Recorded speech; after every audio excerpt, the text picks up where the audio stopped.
It is day 8 of our 21-day challenge. We have completed the first week of using this challenge of COVID-19 as an opportunity to educate us. We are allowing it to deepen us instead of running away, completely hijacked by all that it surfaces for us. We are choosing to show up for the teaching. We're pausing and we're breathing, accepting the invitation to our healing, your healing, my healing, our planet's healing. It takes all of us to show up. Only then can we truly shift and understand what it means to actively develop. In the unconscious, I like to call it our deep sleep, we would just keep on doing what we've always been doing. It is not easy to wake up and to break through what we have known to be true for so long.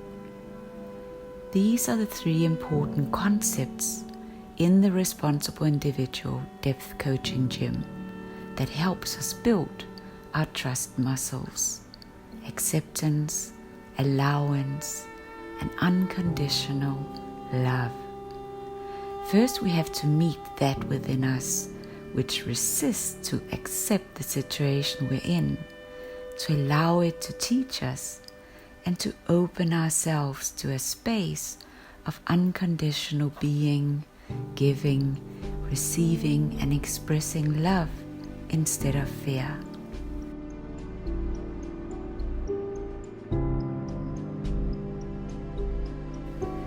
Today's exploration takes me back to one of the TRI scholars in Helderstrom prison. He had been a general of one of the prison gangs. Well, from a gang perspective, he was still holding this authority, but he really wanted to change. His family had been instrumental in initiating contact to me and sponsoring our SmilingOne team to go into the prison for a period of 3 years. It was amazing to witness how he opened himself to the experience. It's not easy to accept your situation, to accept that this prison I find myself in, I have created.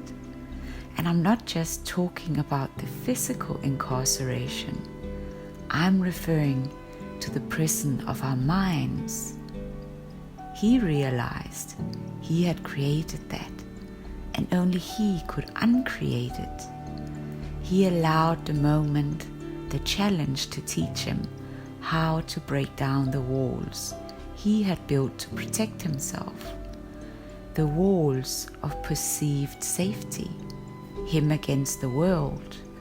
But they also had kept out the opportunity to experience joy, connection, and love. Not even 6 months into his process of unlocking greatness, he started to invite more and more of his fellow inmates to the sessions. He started to openly share his process with others. He broke down those walls. He became more vulnerable. He chose love instead of fear. So my question to you today is, what are the walls you need to break down? Reflect on the 3 concepts to help you build your trust muscles: acceptance, allowance, and unconditional love.